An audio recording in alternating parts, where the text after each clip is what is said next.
Let me know. Ain't no backing out, running out. I stay 10 toes. And you know, can't lose control. Ain't no backing out, running out. I'm with you without a doubt. What you talking about?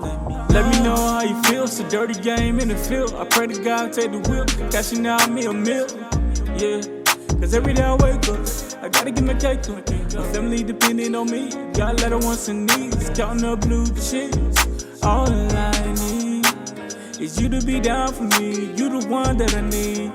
So welcome back to the Spot the Ball podcast. This is your host, Ron Wells, and your boy, Willie Love III. And we're coming to you live from the MyBillReview.com studios. MyBillReview.com saves you money on all your essential services needs. Give us a call, 561-281-6099. That's 561-281-6099. Home internet, cable, also doing Vivid Home Security specials going on through the fall. Give them a call, 561-281-6099. Utility service across the country. You want one flat rate on your bill, give them a call, 561-281-6099. Before we start, yeah, where is this newfound bass in your voice? Like, I ain't heard this bass before. Well, you know, when your team is undefeated in the state of Florida, you can talk about that a little bit. Like, where did this bass come from? I'm sitting there trying to figure out. 28199. I'm trying to figure out where the bass come from, bro. You know, they say I got a voice for radio, but I got a face for the podcast. You know, that's cool. You know, the hair ain't ready, so that's why I got on the hat today. But hey, I can give you the college team, but your NFL's team didn't do too good. So look.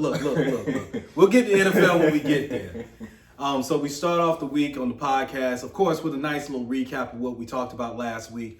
We really got into the big three in college football in the state of Florida, and then we touched on teams like Oregon versus BYU. We touched on teams like, who else did we touch on? Michigan State versus Washington as well. Those two games we'll touch on as well. And then we touched on our NFL teams, the offenses we liked, the defenses we liked, and we're going to check in to see how they did. And then we'll wrap up this podcast with, you know, of course, the rapid fire picks between college and between our college and pro segment. And we'll also wrap up the week of the NFL leading into next week and see how we're doing. Again, the NFL just started. So NFL is one of those things that changes from week to week to week to week until we get to the fourth week of the season. So we'll get into that and dive into that. But let's talk a little bit about my Florida State Seminoles on Friday night leading off. Go ahead.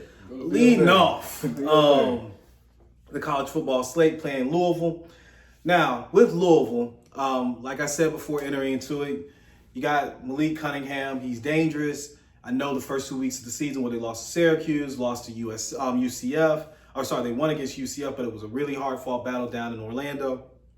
The things that Florida State needed to do in order for them to do well in this game, what ended up happening was they started off in the air as opposed to on the ground. Something I didn't see coming, but they must have saw something on film. And when everybody was zigging, they zagged and went through the air. And Jordan Travis did not disappoint. He started the game off 11 for 11, 2 touchdowns. And then the third drive of the game is where he got hurt. And when he got hurt, I thought his ankle was broken. I thought my season was over. Look, I put the women and children to bed and, you know, let everybody else go hunting for dinner. It hurt my heart to see him go down because our backup quarterback, Tate Rodemaker, he proved me wrong, and I'm glad he did. I not only, you know, had this game on in the background, I wasn't really paying attention to it because I was so hurt by my quarterback going down. We had just lost Jared Verse, our high-powered defensive end, who made an impact during the LSU game. And I'm thinking to myself, Jesus, man, how can we make it through this game or just make it through the season looking like season-ending injuries to these two players? Mm-hmm. Now, those were game-ending injuries for them. And then right after we lose those two, we lose Robert Scott, our left tackle, our best offensive lineman. Right after that, he goes down with an injury. Needless to say, Florida State had trouble with Malik Cunningham all throughout the first half, outside of the first drive where they got 3 and out. That man was he was looking like Malik Cunningham. He was looking like Malik Jackson or Malik Vick. Like, the boy was doing whatever he wanted. Somebody should give that boy some shoes. Because that boy was... NIL deals go crazy. Oh my gosh. We had him looking like the Heisman pick that people saw him in the preseason. Syracuse showed a blueprint for him. He seemed to learn from it. Remember, prior to this week, when we're leading into this game, I was like, Louisville has enough bad film out there to improve. and they improved from week 1 to week 2, from week 2 to week 3. In the first half of week 3, that boy was electric. I think he had 278 yards in the first half. Then after that, second half hits. Tate Rodemaker, after throwing an interception before halftime, looking like Tate Rodemaker. You can add it to the Tate Rodemaker film, where he's thrown an interception in every single game he's been in. Like, legit, every game he's ever came in, he's thrown an interception. Tate settled down. They got some scripted plays for him. They allowed him to do some RPO action where he got a glance route, where if the safety came down, he was going to throw a slant. He did that. Got a big play to Johnny Wilson off of that, about a 25-yard gain. Then he had the following drive after Florida State drives down and scores a touchdown with Laurie Torrefili inside the 19. Florida State came back. What did they do? They go and throw a bomb to Johnny Wilson again, 69 yards. This was a Johnny Wilson show. He got a slant touchdown off of that drive on Jarvis Brownlee, who said he circled this game on his calendar because he was let go from basically Florida State did a swap with Louisville. They got in the transfer portal, they got Grady Vance, and then Brownlee entered the transfer portal shortly thereafter. He got picked up by Louisville. Mm-hmm. Grady Vance had a punch-out fumble to end the first half, which kept Louisville off the board and running away from this game. Louisville was up by 7 at halftime. Florida State ties it at the third quarter. Louisville has a scoreless third quarter, but then right before the end of the third quarter, you got Malik Cunningham getting out on a cutback and going 40 yards. And then after that, he scored on a 15-yard touchdown run. Game's tied. Malik Cunningham comes back, drives them down the field again, 31-28. Then Tate Rodemaker does it again. Drives Florida State down the field, couple passes. Before you know it, we're on the goal line. And on the goal line, we get kind of cute. Try to do a QB sneak with a tight end. Try to do a jet sweep action with Pittman, who he's used to doing that, so that wasn't that cute. But then we do an RPO glance route, but this time it's supposed to go in for the slant. Johnny Wilson reads the inside leverage by Brownlee, catches him peeking in the backfield, and that boy gets caught on top of his head. He's too small. The boy was too small. 6'7" went up on top of him and made him "You Got Mossed" for the Sunday NFL Countdown show on ESPN. Credit to them boys for putting that boy on there because, whoo, child, that was a player card. That's a college player card right there. So Florida State got to do what they did in that game. They walk away 3-0 after losing. If you would have told me before this game, Florida State's going to lose Jordan Travis. Looks like a season-ending injury, but he's walking around right now. God bless the prayer warriors out there for Florida State. He's walking around. He practiced today. We'll see where he comes in for the BC matchup this weekend. Primetime again. We them primetime boys. I just want y'all to know this.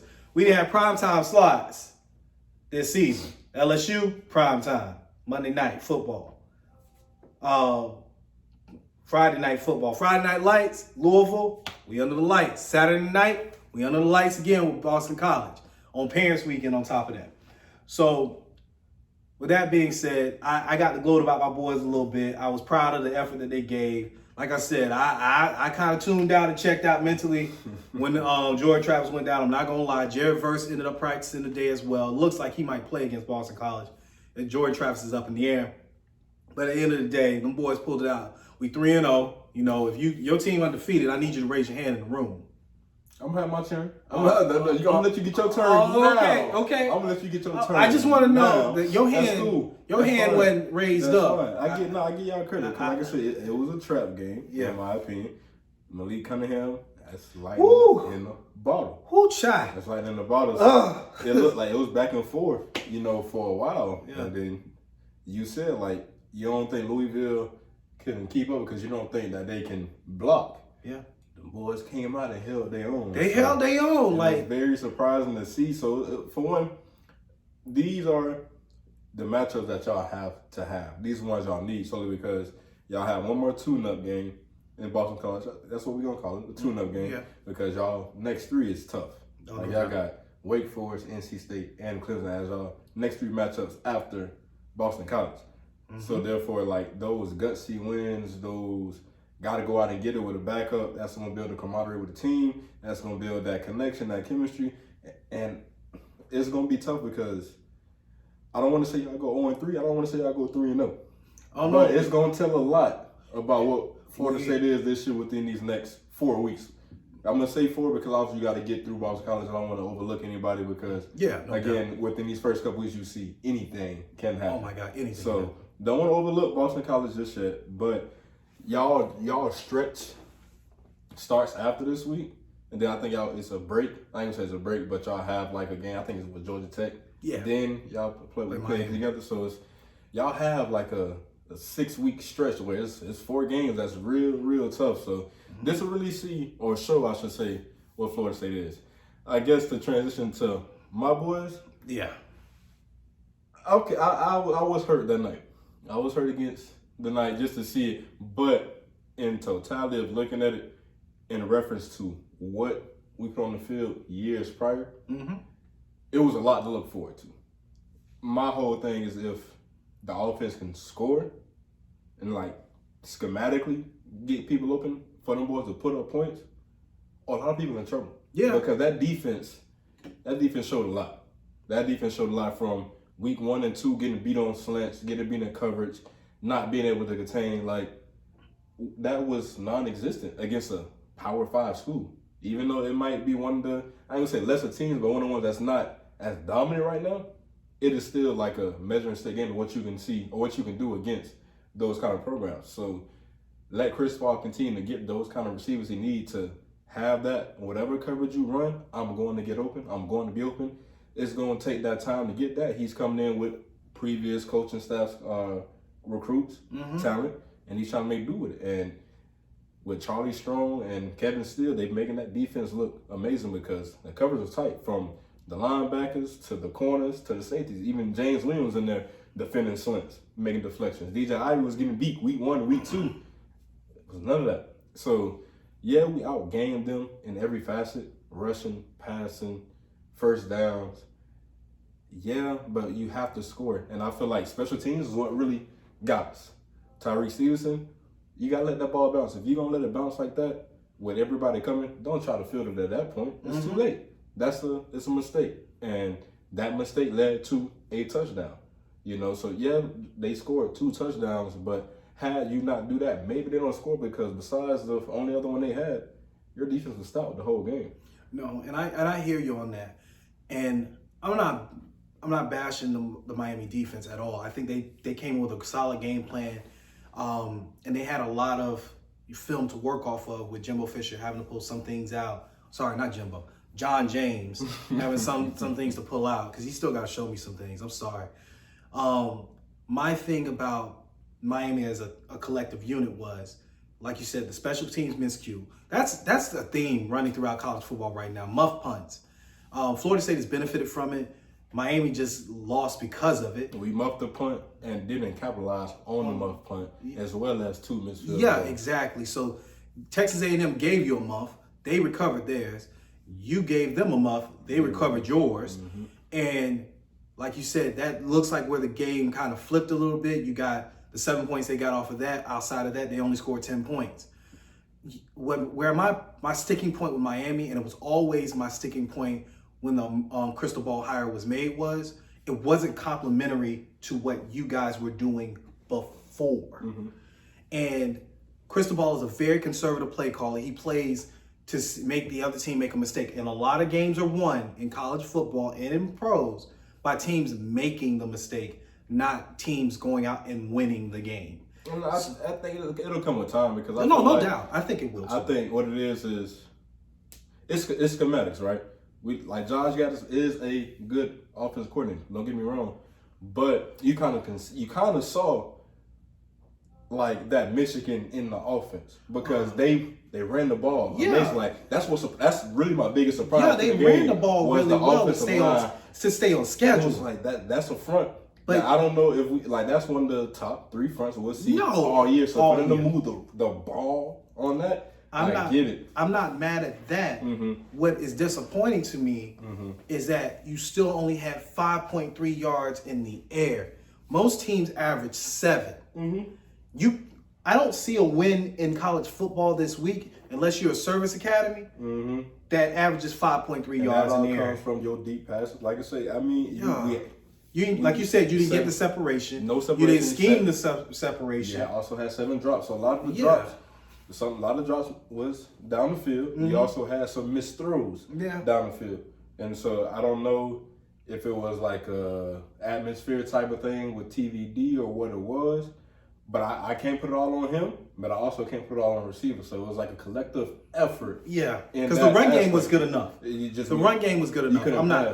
You You couldn't get the production out of the pass game that I was expecting. And it doesn't make it no better because we already had Restrepo out with injury indefinitely. Now Jacoby George has went out with injury indefinitely. So now you have 6 healthy scholarship receivers. Yeah, so it doesn't make it no better. So it's gonna be tough. But Miami, again, like you were talking about with FSU's schedule, one thing to touch back on when you were talking about FSU's tough stretch, those boys get to beat up on each other before FSU gets to play them, so it's a little bit advantageous. Clemson plays Wake Forest this week, and we play Wake Forest in 2 weeks.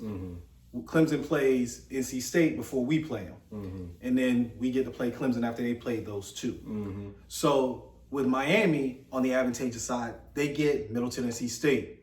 Bye week next week. And then a bye week before they play North Carolina. In North Carolina, we're going to see if North Carolina is strong enough to handle what Miami defensively has shown that they're capable of showing versus a Texas A&M who had the beef. Like I told you, I think the bye week comes at a good time. Another tune-up comes at a good time. Not to overlook Middle Tennessee, but it is a game that you expect your team to win. You just got to go out and actually win it. Yeah. So you win the game against Middle Tennessee. All right, you ain't gonna head on what happened that week. Cool. Going to the bye week, really put some stuff into play because now you're in your conference stretch of it all. Yeah. So you got UNC.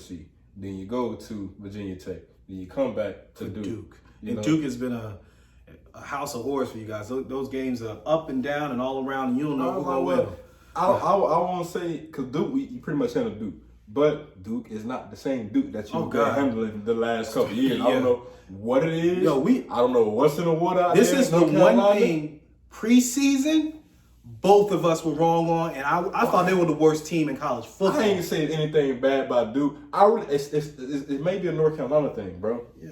Because Duke, you got them Duke out there going crazy. NC State out there going crazy. If I'm not mistaken, Wake Forest in the Carolinas, right? Yeah, Winston-Salem. So it's like, what's going on with the North Carolina teams this year? They all undefeated. These basketball schools undefeated. Kentucky's undefeated. Kansas is undefeated. Kansas plays Duke this week. That's going to be a good one. But yeah, man, as far as how your schedule's lining up, how things are going to roll out, Miami gets a lot of momentum that they get to build up. And because you still got Clemson later on in the year, too. And so you got Clemson and Pitt later on in the year. Yeah. Pitt showing a lot of fight, even though they got a ton of injuries. Let's move on to the game where this is going to probably be the title of the podcast. Last week, I withheld judgment. Yeah. This week, I am moving back to my preseason. It's crazy because you made me become a better person last week and not do what I wanted to do this week. No. I should have done it last week. My friends and my family always say, I'm the guy that you come to ask for permission. Today, not only am I giving my permission, I am coming in with you. My preseason skepticism about the University of Florida. Our preseason skepticism. Our. But I was stacking on, hey, everybody has a right to improve. Anthony Richardson has to show me he can read cover 2 high safety looks, quarter coverage, cover 6. If you know, it's cover 2 on one side and disguises cover 4, quarters coverage on the other side. He has to show me if he can read that. They played University of South Florida, one of the notoriously bad defenses and in all of the state of Florida, for that matter. And they literally had issues. This boy threw one of the worst interceptions I've ever seen. It was to finish it out too. Oh my gosh! And he still hasn't thrown a touchdown pass in 3 games. Tate Rodemaker, who I would have thrown to the wolves. My children would have eaten this man alive through 2 touchdowns versus Louisville. This man, a non-power 5, a G5 school, one of the worst teams in the conference, couldn't throw a touchdown versus these boys. 112 yards. 112 yards. 10 for 18. Gosh, go ahead, have fun. My apology from week 1 has been officially retracted. I'm gonna stop talking to let my boy get in, because what did I watch? And your family come to you for permission. My family knows me to be, you don't know what's going to come out my mouth. And hey, don't cuss. We trying to keep the family friendly. I'm not. But it's like, bro, I was going to go in last week. Woo, child. You made me not go in last week. We overreacted to week 1 to Florida beating Utah. Big overreaction. But we knew Kentucky could have been a loss. Yep. We thought South Florida's gonna be the game. They go back and smack them boys 2-0 game. We seen that Tennessee could be a loss, and I'm already chalking that up as a loss. I do not care.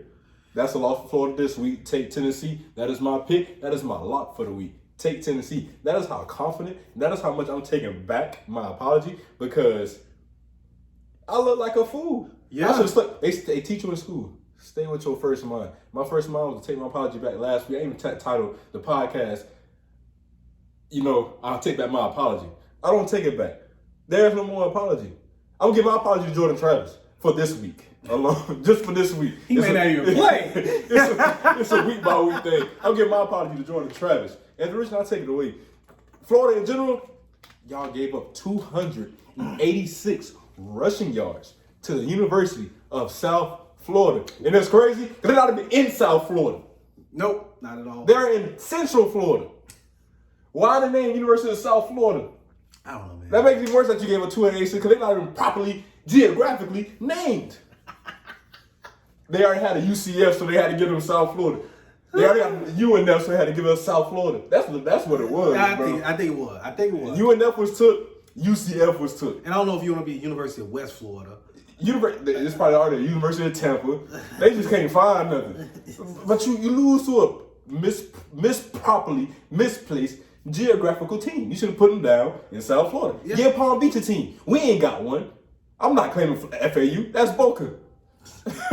That's Boca. Hey, they're here. Just like Jupiter's here. Hey, but it's as a team, as a unit, you gave her 286 yards. She threw 2 interceptions against South Florida. And again, and they robbed them boys. Them boys should have beat y'all. Maybe it's that time of year. Maybe we don't know what's going to happen this year, because we see it in the NFL, we see it in the college. We're seeing it all. But 31-28 to a South Florida team that we know that have not been good, and God knows how long, and you throw 2 picks, no touchdowns, with 112 yards, did I say? Yeah, 112.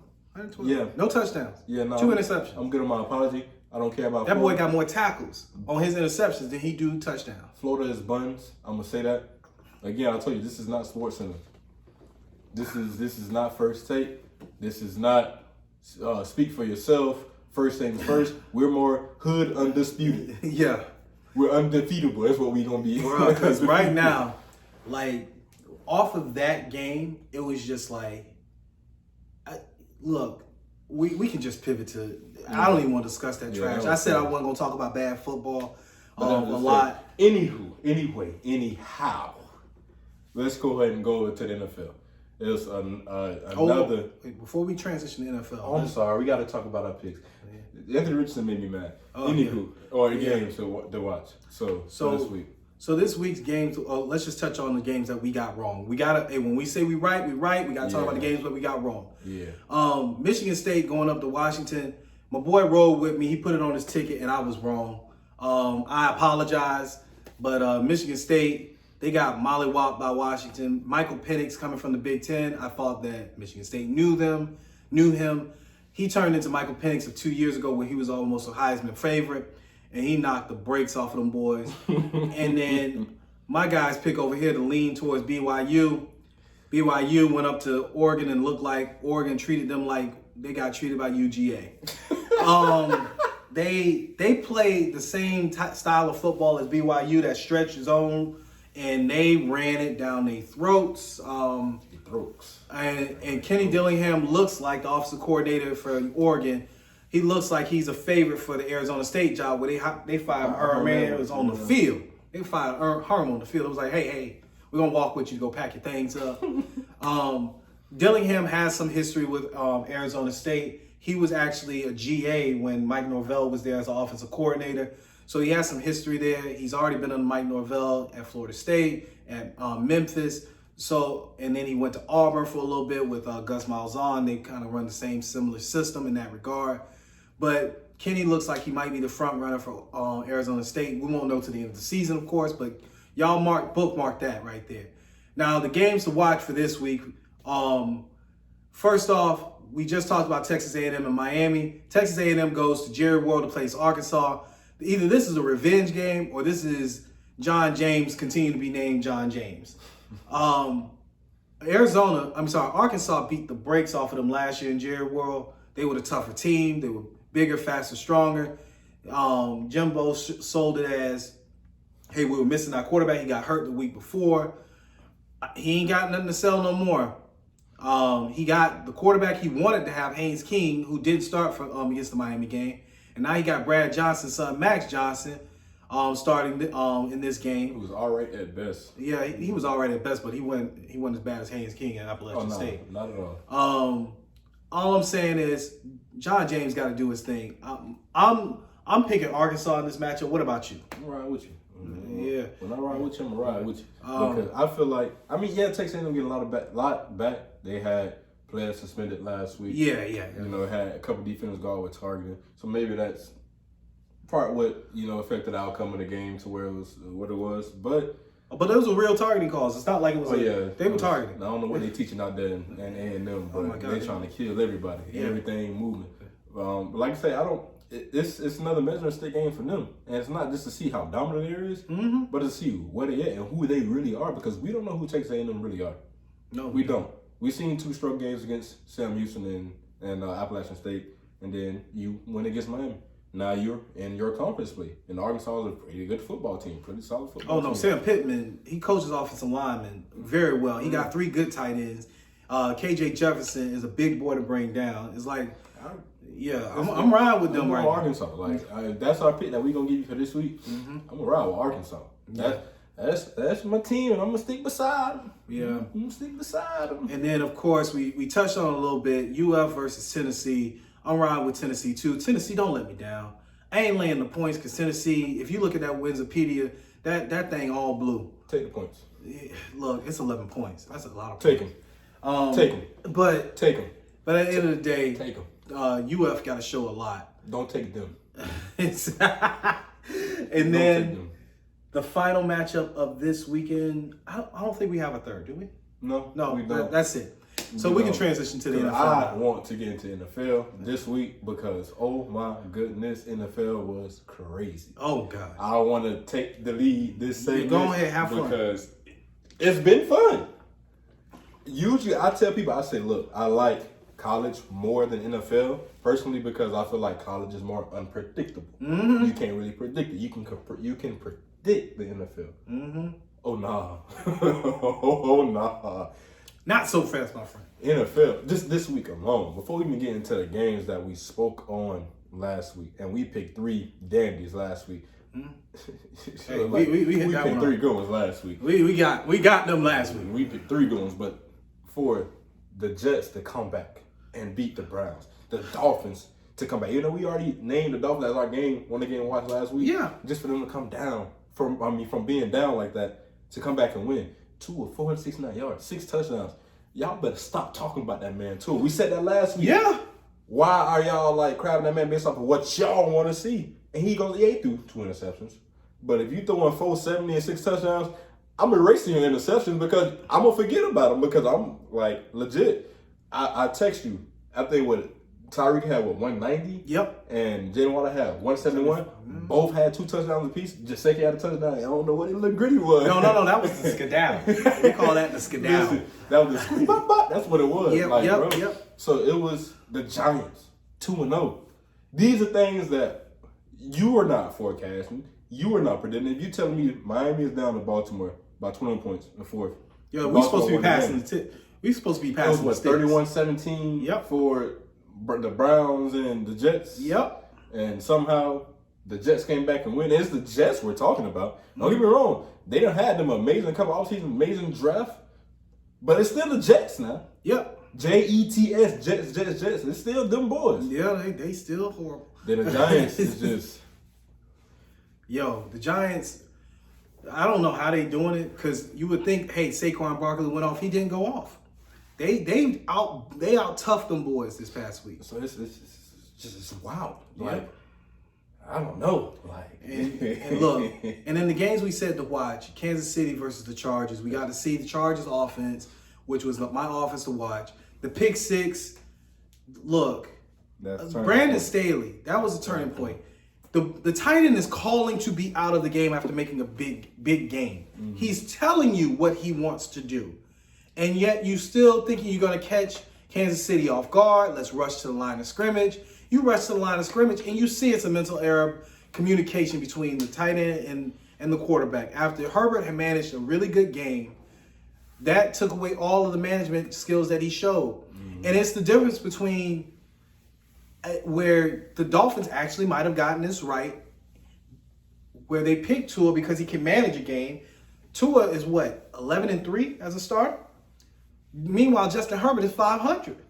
I won't say that. I think the difference between this year, because any other year we weren't saying this about. No, but the defense on the Chargers did great. Your defense to watch, my offense to watch. I think they did good. They did good enough to win that game, but that one play messes up your management. It messes everything up. But I feel like I can't crab Herbert for what happened, solely because now Dolphins has had plenty of off seasons to completely construct a team to be successful over there, and it was a lot of work because again, it was the Dolphins. Yeah, it's the Dolphins. They need a lot done. They're getting closer and closer, but what changes it to what this league is now, you got to score points to win. It's no more how it used to be when 3 yards on a cloud of dust. You had a top 5 defense and you had a national defense. You're going to win alone because of your defense. It's no longer that. You got to score 28. You got to score 35. No, you gave him.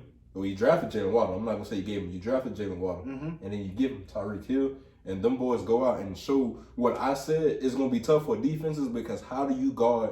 Usually, one speed threat sometimes is enough, but when you have two, like either one can play the slot or play outside, you're really stressing a lot of hamstrings or some safeties out there. Oh, no doubt, no doubt. Stressing some hamstrings. And to add on to your point, piggyback. Because these games are interconnected between Baltimore and the Dolphins and the Chargers and the Chiefs by one man, and that's Tyreek Hill. The Chiefs playing the Chargers' tough defense, your defense to watch. Their receivers don't have as many receiving yards combined as Tyreek Hill has right now in the season. Y'all said Tyreek Hill, once he leaves Patrick Mahomes, he wasn't going to be the same guy. He still looked like that guy. He looked like that guy. And then he got other pieces to complement him too, because Waddle can catch underneath as well as catch over the top. He can catch over the top or underneath. The scheme as a whole with McDaniel has been really good. That's like, remember before we shot our first episode in pre-production, we was going with offenses. You named me Kansas City, and that's what I said, look, man, I don't know, because I'm not sold on those names. I'm not sold on, you legit, you lost. I feel like losing Tyreek was way too much, and it's crazy that we saying one man can change the complex of offense in that kind of offense with Andy Reid. Yeah, they scoring enough, but it ain't that powerful, that knockout punch. They got a lot of body blows in the pass game of all things, and that defense that they face against the Chargers ain't no joke. You saw Derwin James basically spear the crap out of Kelsey, and you saw Zaunt. He had an interception that they reversed. He had a PBU, which should have been a pick six. Like, the Chiefs got fortunate, but also the Chargers, that one management situation. And it's early. You're supposed to clean it up, but it's like, man, the Chargers should have won that game. I just felt like the Chargers should have won it. And we talked about but it seemed that way. Yeah. Like when you talk about the feel of the game, it felt Chargers. It felt Chargers. It felt Chargers a lot. I just, and then we're going into this week too, you got your surprise teams with the Giants. I want to give them their props. Like, real talk, 2-0 is nothing to sneeze at in the NFL, especially when you're starting out. It's just nothing really to sneeze at. Starting out 2-0 means that you just might make the playoffs. Now, starting off 3-0 and 4-0 basically almost ensures it. We gonna get away from that standard for the Giants just Yeah, yet. I know, like I get that, but I don't. I'm not sold yet. But the Eagles are doing what the Eagles were expected to do, was kind of take over this division, and they went 2-0. They went up and advanced 2-0 after beating off the Vikings. Kirk Cousins, look, our favorite cousin can't. Look, the freaks don't come out at night for him. I'm just being real, like. Man, Monday Night Football, Sunday Night Football, prime time, that boy ain't prime time. And it's fine because he got a 1 o'clock game this week in a matchup that we want to really touch on. We'll get into it. But it's like, man. If we're going to stay with the NFC East, Cooper Rush for MVP. Yo, Cooper Rush for MVP. Man, the Cowboys somehow figured out Cincy for a little bit. For most of this game, they figured out Cincy. Because Cincy making my offensive pick look terrible right now. Oh my gosh. Like, I was hitting him on nail defense, but my offensive pick is just looking terrible right now. They 0-2. Like, can I recant my pick? Hey, look, we said the first 4 weeks of the season, we learned. I might be overreacting, but can I recant my we pick? We gonna let you chill for the first 4 weeks. We gonna make a reassessment of it. Because my defense did fine. It's just you can't turn the ball over versus Brady. And the Bucks. We gotta talk. That was the game we spoke about. Yeah, the Bucks and the Saints. Like, okay, the first interception James Winston threw was in the end zone, and it was 35 yards away. It was a shot he took. Olave didn't get good position. Dean got great position. I told my parents, I'm sorry to cut you off, to my dad, and to my brother, that wasn't an interception. That was a punt. The ball caught Jamel Dean. He ain't catch that. The ball caught him. He had really good decision. He had really good position. It's essentially what it washes out to is a punt, a touchback. And Brady got a field goal off of that. I'm not really knocking that. Where I'm knocking it is the pick six.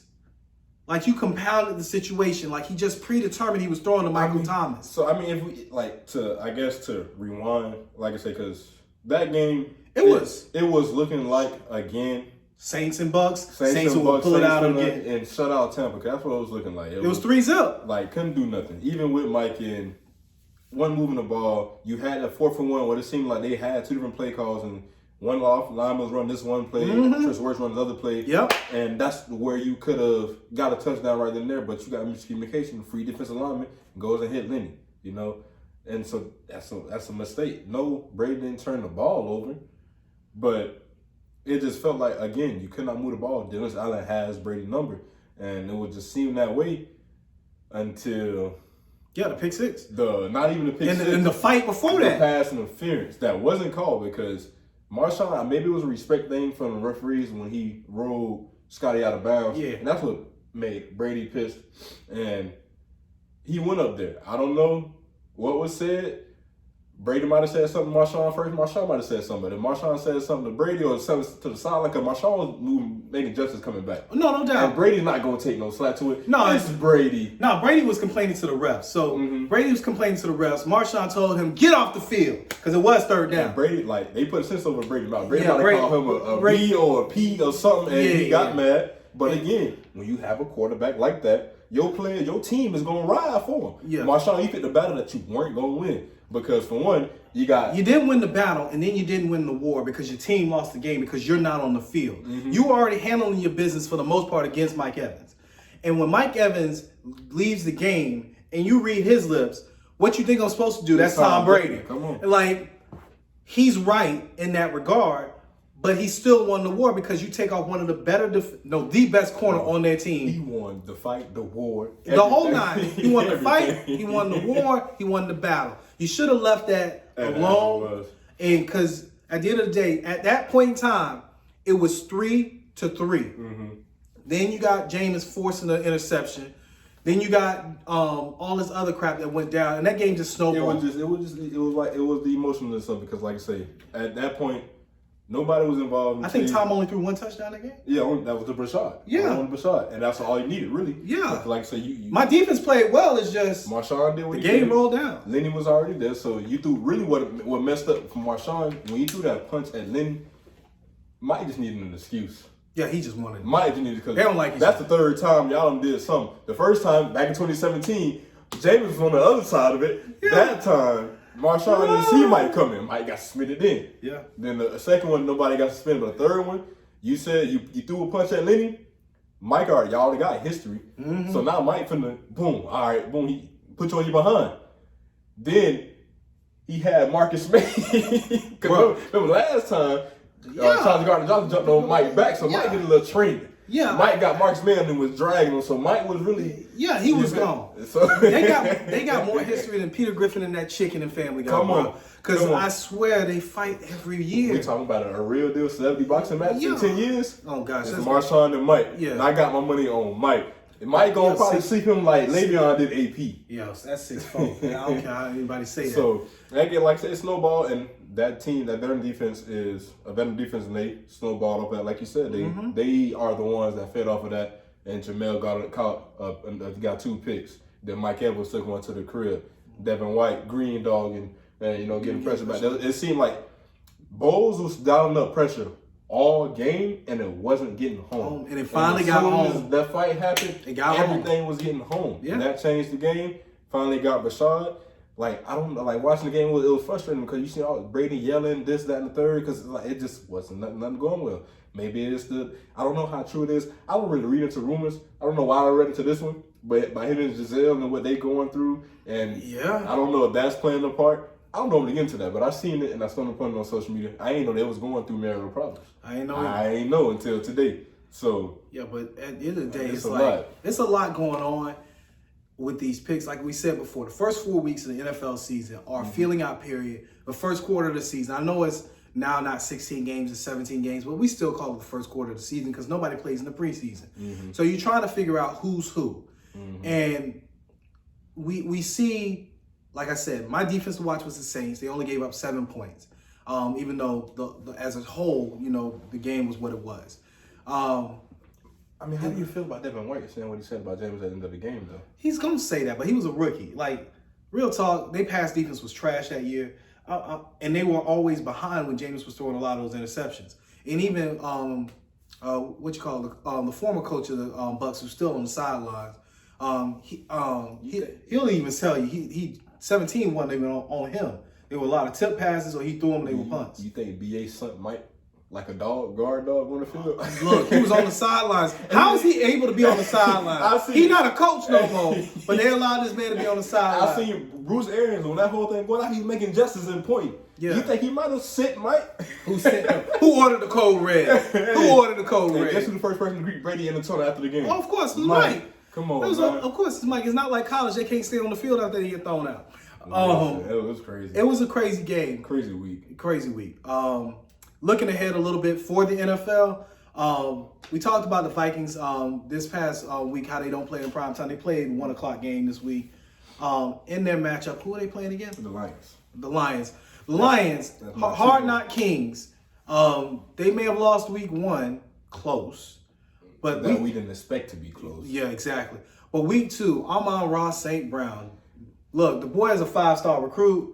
Did you see that post on Twitter about the dude that drafted him in fantasy? Nah. So somebody drafted Amon-Ra St. Brown in fantasy and DM'd him and said, "Congratulations, you've been drafted to my team. But on this team, we want perfection. If you talk about football, you talk about basketball." And he said, "If you for my football, I will break my foot in your John Brown hind parts." And he made a post. He said, "I don't want no foot in my John Brown hind part." So it's crazy interaction. That is actually like he actually made a post and it had that as a caption. That fan DM, I'm about to show you that. But a fan DM'd him saying that, and he made it as his caption with him catching a touchdown pass. Yo, look, that's crazy. He had a great game, and they're having a really good season. Like I said, close loss week 1. Vikings, very big win week 1. Then you have a letdown on Monday Night Football. I wouldn't even say a letdown because we knew the Eagles were going to be tough. They're a really tough team with Jalen Hurts and stuff like that. Acquisitions. Yeah, exactly. That mirrored that toughness. They needed a number 1 receiver. They got a number 1 receiver. Devontae Smith may turn into a 1A, but at the end of the day, Brown is he's good. A.J. Brown is really good. You know what's crazy? They run a lot of 3 receiver, 1 tight formation solely because it's Quez Watkins, Devontae, and A.J. And if you can put your trust to run an offense, which you got Miles Sanders, Dallas Goedert, and you got AJ Brown, Yeah. Devontae Smith, Quez Watkins, that you can put faith in that to do multiple things, have multiple looks. And you already run the ball really, really well. That can be scary. Yeah, it's I definitely don't know scary. why we didn't pick Philly for anything. No, we didn't pick them for best offense, best defense, For nothing. anything. So that's They always had health issues on the offensive line and defensive line. And I just can't put my trust in I that. mean, to get N'Kobe Dean Yep. and Jordan Davis, like I said, even with the signings, like they made great. It was a offensive well-rounded acquisitions, bro. off season for them, definitely. So you got to give them props for that. With the Vikings and the Lions, Vikings are a 6-point favorite in this. I think that's a little high. It's a divisional matchup. You played them before, but it's a 1 o'clock game. Kirk Cousins at 1 o'clock. You like that? Yeah, that boy, he's really good at 1 o'clock. Now, prime time he ain't made for it. But 1 o'clock, you saw what he did to Aaron Rodgers. I don't have a pick for that, but that's mine. If we gonna give you anything new, that's my intriguing game of the week. Yeah, just to see what happens. Who knew before the season? Lions and Vikings Vikings, will be week 2 intriguing. would be what would be coming out of our mouths right now. Yeah, no, it's very intriguing to me. Like the game of the week though, it's gonna be Buffalo and Miami. Yeah. That's the game of the week for y'all. Yeah, we kind of try to stay away from it, but You can't because, can't. bro, last night, Steph, I said that week 1 when they played Thursday night football, I said to myself, because I was working overnight at that point, I said, maybe this might be Stephon's year to be the best receiver in the league. No, nothing against Cooper Kupp. Cooper Kupp is nice. Both of them still put up, because Cooper Kupp put up 30. Yeah. But I got to see how many that Stephon put up in fantasy because my brother had him. And he went cool. Stephon went cool. So Stephon might be the best receiver in the league this year. He said he that guy. He keeps saying he that guy. Him. I am him. He did a genuine. Yo, look. All I'm saying is Buffalo's crazy. is a complete team. It's crazy. And scary complete. And I know this is, look, early 90s, Buffalo, Miami was the game to see. It kept Miami out of Super Bowls. Miami played Buffalo in the AFC title game, I believe, twice, and they lost to them with that K-gun offense. Now you got Tua and Josh Allen, and I don't want to put Tua in the same sentence as Josh Allen. No, but at best, Put him there. But he's had his best run of football these last 2 weeks. They did what they were supposed to do against the Patriots. This was a measuring stick game against the Ravens, and he didn't look out of sorts with Lamar Jackson having a game against the Dolphins defense. You want to say why I say put him there? Because he doesn't get judged in the same aspect as everyone else. Oh, no, they put him down like he makes a a bad throw, it's all on Twitter. Oh, my gosh. If Mahomes, if Allen, if LJ make a bad throw, we don't hear nothing about it. Yeah. But as soon as they make a throw, oh my God, that's having a throw. Tua made throws. No, he made and I ain't throws. see nobody post nothing. I don't know why I'm defending the Dolphins so hard. I'm a Bucks fan. He's a Bucks fan. I don't care for the Dolphins. I'm at favorite may not be fair, but favorite favors who prepares, right? Yeah, and they've been prepared. The one thing about McDaniels, he had them prepared for a total team effort. Yes. And even though they gave up 2 turnovers early in that last game, like we spoke about, this is another measuring stick game. The Dolphins have had two measuring stick games in a row, starting the season with the Pats to see if they can continue that dominance over Bill Belichick, which Tua's had. He hasn't lost to Belichick yet. Belichick versus young QBs, we've seen the stats before. Now versus Tua, he can't seem to get right. Then you got Tua versus Baltimore, and Lamar Jackson did everything Lamar Jackson was supposed to do. That defense. He ran for 100 yards. He passed for 300. What else is he supposed to do? Now, and he went toe-to-toe with Lamar Jackson down when you're supposed to pass the bleeping sticks. He didn't pass the sticks. They won the game. Moving on to Josh Allen coming down to Miami. The Bills have had the Dolphins' numbers for the last 2 years, understandably. Dolphins were rebuilding. Now the Dolphins don't have an excuse. And Buffalo is the hottest team and scariest team in the NFL. Yeah. Look, I'm not picking this game. Yeah. Buffalo should win. I won't even say that. I won't even say because it's like, I hope it's not just what was a one-off thing. Yeah. What Tua could have done or what that team could have done. But he going against a really tough defense. I want to see if that's something that they can sustain. But like you said, defense is tough. Like, it is crazy that you beef up the front and bring in Vaughn of what they are. And it's like that impacted them moving the ball offensively, even though they moved the ball great offensively last year. This year, it just seemed like Stephon is on the field by himself because every time you turn around, The man is open. 7-11. I'm open. And Gabe Davis didn't play last week. I'm open. Or last night. He didn't play last night. And then, like you said, Von Miller's added to that defense. Kyrie Elam played this past week. He did great. And played great. He must have been hurt week 1. I don't think he was hurt. I don't think who they had over him, and it shows why. Yeah. Kyrie played. Yeah. Even though they won, he gave up the defender they had over him gave up some plays. Yeah, and now you got Tre'Davious White might be coming back for this game. We're not sure. And that's what makes them even more scary. Yeah, things that are happening for the Bills, the way they are lining up, it just feels like all of the hype coming into the season has been justified. Mm-hmm. And the Dolphins had hype coming into the season. It seems like it's been justified. Mm-hmm. If I just want a good football game at 1 o'clock window. And a healthy game at that. Healthy game at that. So what we got for the rapid fire picks now that we wrapped up the NFL a little bit? I got something for them. All right. And it's like it's this week I'm gonna give y'all a disclaimer. It's not gonna be all teams that we don't know about or we don't know of. I'll put some stuff in there based off of what I've seen. And we kind of spoke about some stuff during pre-production. Mm-hmm. And it's like I ain't want to say nothing because I didn't want you to know that you hit some of my picks on the nail. All right. But we're going to start off. 2-3-0 teams. Basketball schools. Duke and Kansas. These are two schools that's been notoriously but for the last 7 years. Yeah. Who you got? It's rapid fire. So who you got? I'm going to go with Kansas. All right. Any reason why?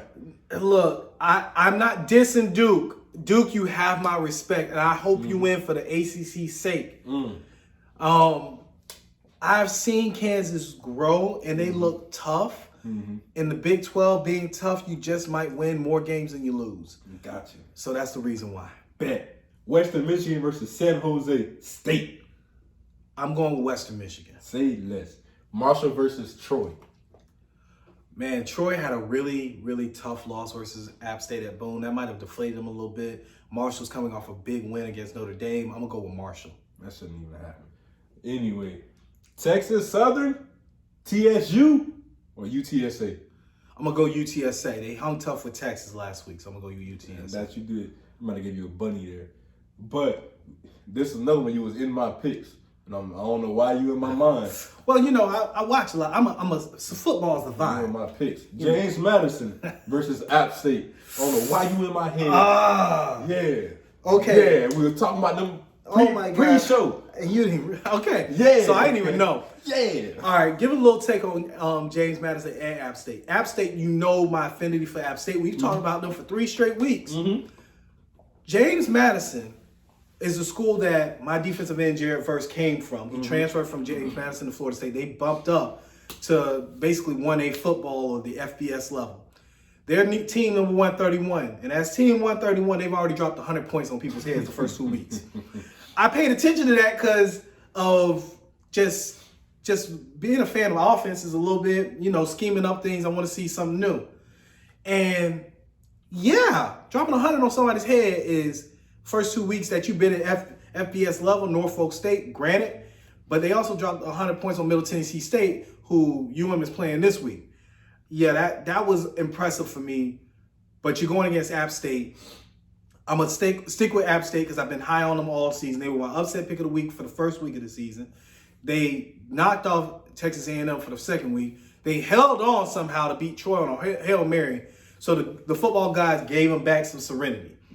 I'm going to roll with App State, but James Madison, hey, look, first 2 weeks in the FBS, congratulations. You don't have Jared Verse. You don't have your Mike linebacker who went down to Texas. And they playing for they're playing for teams that have already won 5 games. They 5-1, and you missing those 2 guys, and you still hanging 100 on people's head. Hey, look, there's no knock against you, like there's no knock against Duke. But man, 100 points was. I was like, oh God, 100 points. I'm gonna let you. And that's the only rapid fire pick. I'm gonna let him expand and expound upon, so because of his obsession with App State. So, with that being said, that is another great week of Spot the Ball podcast. I'm signing off today. I am your boy, Willie Love III. This is my co-host, Ron Wells. And thanks again, guys, for listening to us. I appreciate y'all. Y'all have a good one. We'll see you in week 4. Whew. Have a good one.